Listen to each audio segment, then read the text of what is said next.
다 함께 주님의 말씀을 봉독하도록 하겠습니다. 사무엘상 17장 41절에서 47절, 사무엘상 17장 41절에서 47절 말씀입니다. 한 절씩 교독하도록 하시겠습니다. 블레셋 사람이 방패든 사람을 앞세우고 다윗에게로 점점 가까이 나아가니라.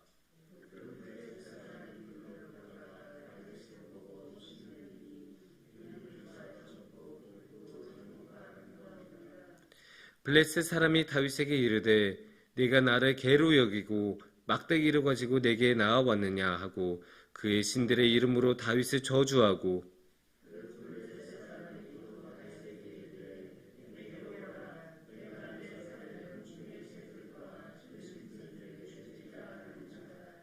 다윗이 블레셋 사람에게 이르되 너는 칼과 창과 단창으로 내게 나아오거니와 나는 만군의 여호와의 이름 곧 네가 모욕하는 이스라엘 군대의 하나님의 이름으로 내게 나아가노라.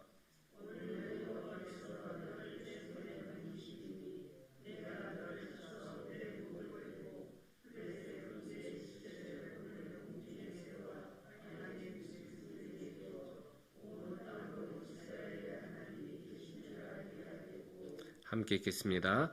또 여호와의 구원하심이 칼과 창에 있지 아니함을 이 무리에게 알게 하리라. 전쟁은 여호와께 속한 것인즉 그가 너희를 우리 손에 넘기시리라. 아멘.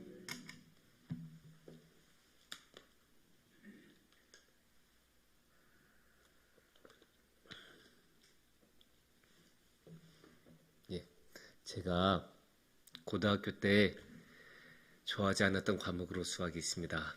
수학 항상 어렵잖아요. 신경도 많이 써야 되고 숫자 가지고 항상 씨름해야 되고 또 외워야 할 것도 굉장히 많고 하여튼 이제 신경을 되게 많이 써야 되는데 투자하는 시간에 비해서 이게 어떻게 일상생활에서 도움이 되는지 감도 안 오고 막 그러니까 되게 안 좋았어요. 물론 지금은 그 수학이라는 게 얼마나 중요한지 잘 알죠. 그 수학을 가지고 우리 인류는 비행기도 만들고 저기 달까지 로켓까지 보냈고 또 우리가 매일매일 사용하는 이런 핸드폰도 수학 없이는 절대로 나올 수가 없는 물건이죠. 하지만 그때야 그런 거를 신경 안 쓰니까 그냥 수학이 너무 안 좋았습니다. 그렇지만 이렇게 수학을 보면 수학이 그 삶에 되게 비슷한 면이 좀 있습니다. 수학을 보면 이제 법칙 같은 게 되게 많잖아요. 공식도 많고 법칙도 많고 그런 법칙이란 거는 일정 조건이 딱 충족이 되면 항상 참인 것을 말하잖아요. 언제나 통해요. 뭐 피타고라스의 법칙처럼 항상 통하니까 법칙입니다. 근데 우리가 보면 그래서 이제 수학에서는 그런 법칙을 딱 맨 처음에 기준을 두고 그 이후에 쭉 계산이 항상 이제 진행이 이렇게 되거든요. 근데 우리 인생도 좀 비슷한 측면이 있어요. 어떤 사람이든 이 자기 마음속에 자기만의 법칙을 가지고 있거든요. 자기 인생의 법칙 같은 게 있는데 그런 인생의 법칙을 먼저 딱 세워놓고 그에 맞춰서 인생을 쭉쭉쭉 살아가는 그런 모습이 있어요. 예를 들어 나는 자유가 너무 좋다. 나는 내 마음대로 행동하는 것이 너무 좋다 하는 사람은 그러면 직장도 거기에 맞춰서 돈을 많이 주고 시간은 적은 그런 직장보다는 돈은 조금 적게 주더라도 시간을 많이 주는 시간적으로 여유가 있는 그런 직장을 선택할 것입니다. 그런데 이런 인생의 법칙이 수학의 법칙하고 다른 부분도 분명히 있습니다. 수학 법칙은 모든 사람한테 통용이 되는 거잖아요. 그래서 제가 이 피타고라스의 법칙이 싫다고 해서 거부할 수 있는 게 아니에요. 어느 사람이나 그것을 다 똑같이 생각해야 되고 그걸 일명 보편적으로 받아들여야 된다고 말을 하는 거죠. 반면에 이 인생의 법칙이란 거는 다르죠. 인생의 법칙은 개개인이 선택을 하는 거이기도 하고 또 나한테는 그게 인생의 법칙인데 다른 사람에게는 그게 인생의 법칙이 아닐 수도 있습니다. 그런 면에서 이 인생의 법칙은 어떤 것을 인생의 법칙으로 선택하느냐에 따라서 삶이 완전히 달라지고 방향성도 많이 달라질 것입니다. 왜냐하면 그 인생 법칙에 따라서 인생을 세워나가기 때문입니다. 오늘의 말씀에서도 그런 극적인 차이를 볼 수가 있어요. 오늘의 말씀은 그 유명한 다윗과 골리앗의 이야기인데, 물론 오늘의 말씀 본문에서는 블레셋 사람이라고만 지칭이 되지만 이 블레셋 사람은 사실은 골리앗을 가리키는 것입니다.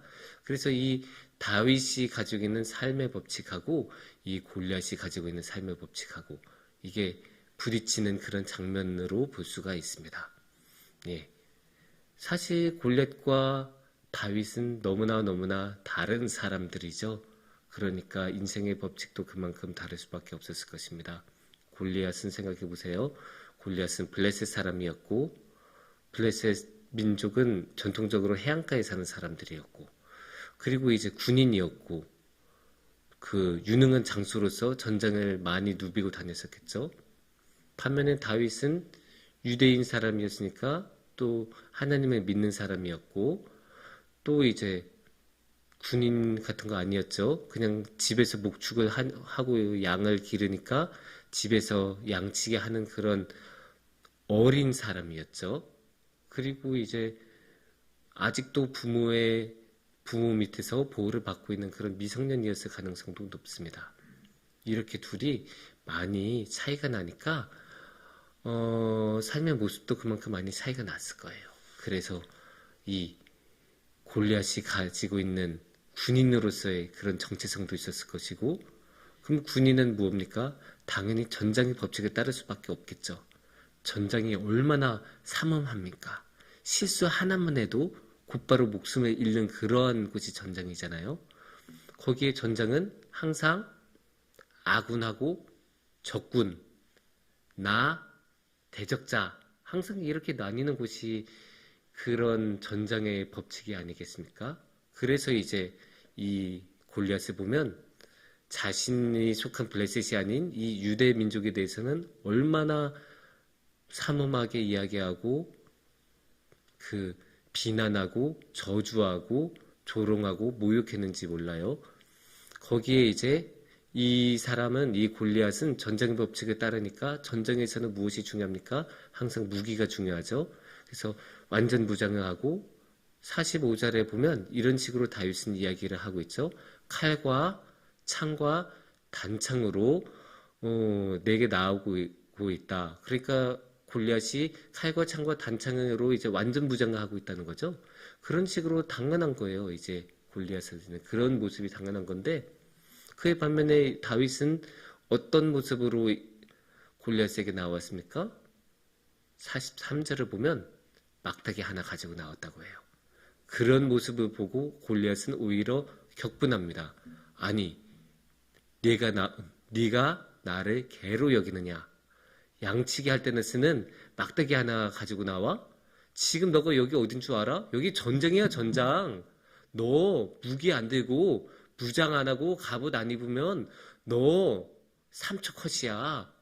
이렇게 이야기를 하는 거예요. 그리고 이제 유능한 장수로서 이 골리앗은 굉장히 자신의 모욕이 당한 그런 느낌까지 이제 받는다고 이야기를 하고 있는 거죠, 지금. 그래서 굉장히 격분한 모습을 볼 수 있습니다. 이 골리앗이 가지고 살아가는 삶의 법칙이 전쟁의 법칙이라면 다윗의 법칙은 무엇일까요? 다윗의 법칙은 사실 굉장히 명확하게 나타나죠. 계속 강조하고 있죠. 다윗이 가지고 있는 삶의 법칙은 하나님입니다. 하나님에게 모든 초점을 맞추고 있습니다. 애초에 이 전쟁에 참여한 것도, 이 싸움에 다윗이 나선 것도 이 골리앗이 하나님을 모욕했기 때문입니다. 그래서 45절을 보면 다시 한번 언급을 하고 있죠. 내가 모욕하는 이스라엘 군대의 하나님의 이름으로 내게 나아가노라. 네가 모욕하는 이스라엘 군대의 하나님의 이름으로 나아가노라. 다시 한번 강조하잖아요. 네가 하나님의 이름을 모욕했어? 나 가만 안 둘 거야. 너 그것 때문에 큰일 당할 거야. 지금 다윗은 이렇게 이야기하고 있죠. 그리고 그에 걸맞은 모습도 보여줘요. 전장이면 당연히 전쟁의 법칙을 따라야 되는데 다윗에게는 아니에요. 아무리 이곳이 전장이더라도, 그리고 엄연히 법칙이 존재하고 있는 전장이라고 하더라도 하나님은 더 크신 분이야. 나한테 중요한 거는 이 전쟁의 법칙을 따른 게 아니라 하나님의 법칙을 따른 거야. 그래서 이 전쟁에서조차 다윗은 하나님의 법칙을 가장 궁극적인 것으로 여기고 하나님의 법칙을 따르고 있습니다. 그게 뭐예요? 아까 말한 대로 갑옷 하나 안 걸치고 칼 하나 안 들고 막대기 하나 들고 나타나는 그런 모습이에요. 사실 그게 말이 되니까 그냥 상대가 칼로 휘두르면 어떡해요? 막대기로는 막을 수도, 잘 막기도 어려운데, 방패 하나 없는데 그냥 나서서 휘두르면 자신의 목숨이 날아갈 수 있는 상황에서도 다윗은 아니야. 그래도 하나님은 이 전쟁보다도 더 크신 분이고 가장 궁극적인 분이기 때문에 내가 하나님을 믿고 하나님 따르는 만큼 오직 하나님의 법칙을 여기서는 따를 거야. 그렇게 생각을 하고 있는 거거든요. 그래서 마지막에 47절에도 이야기를 하고 있죠. 여호와의 구원하심이 칼과 창에 있지 아니함을, 그러니까 이 전쟁의 법칙에 있지 아니함을 이 무리에게 알게 하리라. 전쟁은 여호와께 속한 것인즉, 그러니까 전쟁조차도 하나님의 법칙에 따르는 것인즉, 이렇게 말을 하고 있는 거예요. 아무리 전쟁해도 상관없다. 하나님만 이 땅에서 가장 궁극적이고 하나님만이 이 땅의 모든 것을 지켜나가시고 주도적으로 이끌어 가신다. 그렇게 다윗은 굳게 믿고 행동으로 보여주고 있습니다. 그러면 우리 오늘의 설교의, 오늘의 이야기의 결론은 무엇일까요? 당연히 하나님의 법칙을 따르자이겠죠. 하지만 말은 쉬워요. 마음 같으면 쉬워요. 당연히, 아니 우리 중에 하나님의 법칙을 따르고 싶지 아니하는 사람 어디 있겠어요? 누구든 하나님의 법칙을 따르고 싶어 하죠. 하지만 실제로 살면 어려워요. 저도 많이 경험했고 여러분도 많이 경험하셨을 거예요. 정말 하나님의 법칙을 따르고 싶은데 살다 보면 내가 원하지 아니하는데도 세상의 법칙을 따라야 되는 그런 어쩔 수 없는 상황이, 그런 삶의 맥락이 나타나기도 하고, 또 하나님의 법칙보다 세상의 법칙이 더 그럴듯해 보이는 경우도 있어요. 세상의 법칙은 더 큰 소리로 자신을 어필을 하는 반면에 하나님의 법칙은 그 자신을 모욕했을 때 그 법정에서 침묵하고 계시던 예수님의 모습처럼 그냥 조용하게 있는 경우도 많거든요. 그러다 보면 당연히 하나님의 법칙보다는 세상의 법칙으로 마음이 기울게 됩니다. 그거는 여러분이 이상한 게 아니에요. 그거는 사람이라면 그렇게 될 수밖에 없는 거예요. 오늘 말씀에서 그토록 멋있게 하나님의 법칙을 선포하고 하나님의 법칙을 몸으로 보여줬던 다윗조차도 그래요. 다윗, 오늘의 말씀에서는 그렇게 멋있게 하나님의 법칙을 따랐지만 나중에, 아니면 항상 그랬었나요? 아닙니다. 이 다윗조차도 나중에 얼마나 많은 경우에 세상의 법칙을 따랐는데요. 가장 대표적으로 밧세바 사건이 있습니다. 다윗이 그 밧세바를 보자 하나님의 법칙을 보면 어이구 하고 그냥 들어가면 되는데 어떻게 했나요? 정말 상상도 못할 범죄를 저질렀잖아요.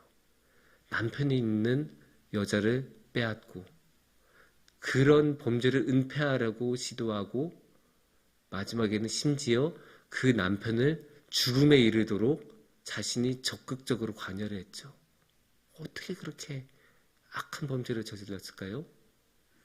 그 밧세바라는 여인을 봤을 때 하나님의 법칙에 따르지 않고 자신의 욕망의 법칙을 따랐기 때문에 그러한 끔찍한 범죄를 저지르게 됐습니다. 다윗조차도 이런데 우리는 어떻게 하나님의 법칙을 따를 수 있을까요? 그래도 참 다행인 것이 있습니다. 하나님께서는 우리가 하나님의 법칙을 따르는 것을 좋아하십니다. 그래서 우리가 이 세상에서 하나님의 법칙을 따르는 것을 적극적으로 추천해 주시고 적극적으로 도와주십니다. 그래서 우리에게 누구를 보내주세요? 성령님을 보내주십니다. 성령님께서 우리와 함께 해주시기 때문에 성령님께서는 때때로 우리에게 힘을 주시고 우리가 유혹에 흔들려도 다시 우리의 중심을 다잡고 하나님의 법칙을 따라서 살 수 있도록 지켜주시고 도와주십니다. 물론 그 순간순간들이 쉽지 않아요. 정말로 어려운 순간이 있고 너무나 유혹에 강하게 흔들리는 경우도 있지만 그래도 성령님께서는 언제나 우리가 하나님을 따를 수 있도록 하나님의 법칙을 우리 안에서 굳건히 잡고 있을 수 있도록 도와주시고 함께 해주십니다. 그래서 우리 성북중앙교회도 항상 하나님께 기도하고 내가 정말로 하나님 법칙을 잘 따르고 있나 우리 자신을 되돌아보고 그리고 항상 기도하면서 하나님께 도와달라고 제가 하나님의 법칙을 너무나 따르고 싶은데 세상 법칙에 흔들린 경우가 너무 많다고 그러니까 하나님 제발 도와달라고 항상 기도하면서 성령님을 통해서 하나님의 법칙을 잘 따를 수 있는 우리 성북중앙교회가 될 수 있기를 축원합니다. 예, 이제 담임 목사님 나오셔서 기도해 주시고 축도해 주시겠습니다.